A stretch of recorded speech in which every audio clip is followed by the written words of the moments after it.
Welcome to Gold and Blue, everybody, home of the college football fan. And don't forget about the checklist. Hat check, sunglasses check, Pepsi check, notes check, sources check, and thick skin is a check. And don't forget to sing gear to represent your team and yourself in my background. Send it to P.O. Box 360, Liberty, South Carolina, 29657, and get yourself a shout out. On to the next video. In case you're wondering, these are the teams that we don't have represented for the mini helmets. As you can see, we actually have quite a few big brands that's not represented here at Gold and Blue. So get your team represented here on Gold and Blue. Hey, you already know what time it is, so might as well sit down, brace yourself, and buckle up because you are entering the speculation zone. So I made a video earlier today talking about the progression of the conversation of the University of Arizona President Robbins whenever he was interviewed and talked about the possibility of Arizona joining the Big 12. And at first, he was pretty much adamant that Arizona was not going to join the Big 12. They just want to see what the deal looks like. And then it turned into, our decision is going to be based on the deal. Then it turned into heavily dependent on what the deal looks like.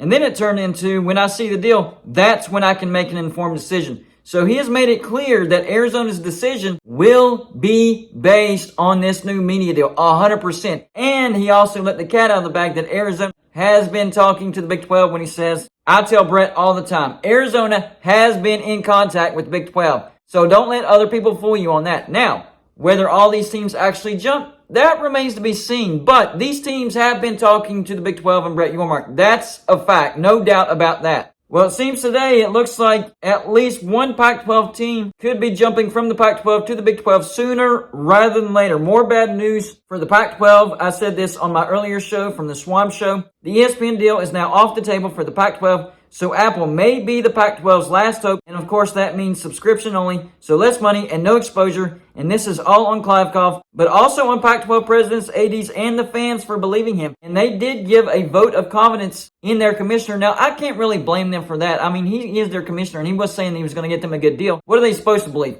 But now the silence is deafening from George Kliavkoff. He is letting everybody else speak for the Pac-12 in times where there's a lot of doubt about the Pac-12's future. I don't think that's right. I think that's a sign that he is a weak leader. And of course, the very day that we hear that ESPN has pulled out of this deal, we hear that Fox is back in. Well, Jason Scheer said, sources tell me there is currently no sub-license talk between Fox and Apple or Amazon. So no, Fox is still not in this. I mentioned all that on the video that I put out earlier. So this video, I want to talk about at least one team possibly leaving sooner rather than later. This is from the Swamp Show. Breaking: several top Pac-12 basketball assistants leaving as the new Pac-12 media deal will be near 100% streaming, killing recruiting, not mentioning names as several are out recruiting service clients. But keep an eye out for news of top Pac-12 assistants leaving. Whoa.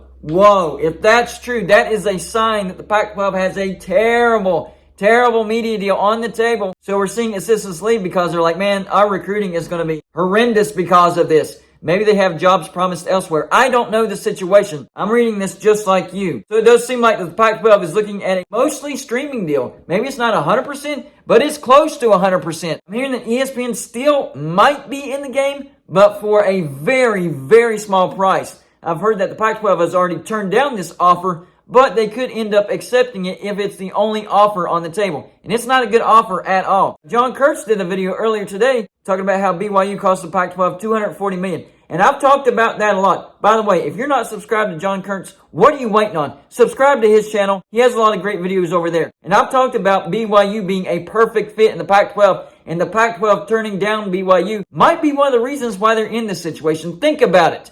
If the Pac-12 would have added BYU, they would have more value, and the Big 12 wouldn't have BYU. It's a win-win situation. You would be helping your conference, and you would be hurting the Big 12. But that didn't happen. They turned down the BYU because of their arrogance, and now the Big 12 has BYU. Just a lot of decisions that the Pac-12 has made that has put them in this position. And then, of course, USC and UCLA leaving to the Big 10, that hurt them the most. They lost the number 2 TV market to the Big 10, and now the Pac-12 is treading water. We got to mention our favorite college football conspiracy theorist, MacGyver. He says hearing BY, Brett Yormark, is meeting with a school president from that conference on the Pacific Coast, talk about the Pac-12, in person. A president from a university in the Pac-12 is meeting Brett Yormark in person. I would venture to say, based on the conversations that I talked about in the earlier video, it is Robbins, the University of Arizona president, talking to Brett Yormark. He's already talked to him over the phone, apparently, or in messages, apparently. Now it looks like he might be talking to Brett Yormark in person. This is a big deal, and this comes off the heels of hearing that there's a bad TV deal on the table. And by the way, I heard multiple rumors about that meeting. Remember, the Pac-12 did have a meeting yesterday. I heard that there was a deal presented on the table, and the Pac-12 turned it down. I heard that there was not even a deal presented at all. And I also heard that there was a deal presented, and the Pac-12 accepted. Well, according to Jason Scheer, and I put this on a video yesterday, Pac-12 presidents have 100% been presented with the numbers, and they aren't close to good enough. That's bad. He also says linear cable games a problem with Apple being the primary buyer. So what's the common thing that we're seeing here? Apple. Apple is a part of this TV deal, and it looks like this media deal is going to be near 100% streaming, and Apple's going to make it difficult for the Pac-12 to have linear cable games, which means viewership, yep, it's going to go down. By the way, this will be a Get It Gang video idea. If you don't know what the Get It Gang is, it's basically a name that I came up with for a group of people that leave video ideas in the comment section of my videos. So if you think that you have a good video idea, leave it in the comment section of this video or any other video, and I just might use it on my next video. Today's Get It Gang comment is from W. Harmon. He says, if it's all streaming, it should be for only 3 years. Need to see how new process pans out. I'm hoping for Amazon Prime because they have more reach and can promote on NFL Thursday Night Football. Also, they would be more interested in buying the Pac-12 network. That's a good point. I will say that. Apple Plus would just enhance the arrogant impression of the conference. Let's just see the deal so decisions can be made. And that's the bottom line. No numbers have been released. Everything's speculation. We're hearing it's a bad deal. We're hearing that the Pac-12 turned it down. We're hearing that teams are about to leave. But nobody's seen the actual deal. What is going on? And here's the thing. For my friends and sources that are close to the Pac-12, they keep giving me dates. And every time that date passes, nothing happens. We hear nothing. Golden Bluted, watch out for this date. You're going to hear that it's all good, that the Pac-12 is sticking together, and that they have a good TV deal. That's happened about 10 times. What does that remind me of? Oh, that reminds me of whenever Oklahoma and Texas left for the SEC, and I had good sources within the ACC. I'm talking part of the coaching staff good, and they were telling me, Golden Bluted, on this date, expected an announcement that the ACC is adding West Virginia and Notre Dame. Oh, something came up, Golden Bluted. Now it's this date. Oh, something came up, Golden Bluted. Now it's this date. Happened like 5, 6, 7 times before I realized this is not happening. I learned my lesson and I stopped doing predictions. Well, the same thing is going on with the people that I talk to that are close with the Pac-12, that are advocating for the Pac-12. Watch for this date, Golden Bluted. It's going to be a good announcement, and the Pac-12 is staying together. Something happened. They couldn't meet, blah, blah, blah. Watch for this date, Golden Bluted. Something good is going to happen. You'll see a good TV deal for the Pac-12. That happened like 8, 9, 10 times, something like that. Seems to me the Pac-12 is in big trouble, and it seems to me that the Pac-12 does not have a good deal. And it looks like the Pac-12 will be going at least nearly 100% streaming, and it's going to be led by Apple Plus. And it looks like, according to W. Harmon, that's his worst thought. He does not want that to happen. He wants it to be Amazon Prime Video. And I can understand that. They already do have NFL Thursday Night Football, and they can promote Pac-12 football on that programming. And on top of that, Amazon might be willing to buy the Pac-12 network and make something out of it. But with Apple Plus leading the way, that is bad news for the Pac-12. And now Arizona might be about the first university to leave the Pac-12 for the Big 12. But you never know. George Kliavkoff could pull this out of the fire in the last second and convince these teams to stay. Remember what W. Harmon said in the beginning. If it's all streaming, it should be for only 3 years. Maybe they come up with a really, really short deal and they convince the teams, hey, let's just see how this works out, all right? We're going to do 3 years. That's not very long. If it doesn't work out, you can leave after 3 years. And what have I been saying? I've been saying that Oregon and Washington, they're flat out not willing to sign a grant of rights past 3 years. So this might be a super short deal just to see how it works. Teams still could bolt, but I agree with W. Harmon. If you're going 100% streaming or nearly 100% streaming,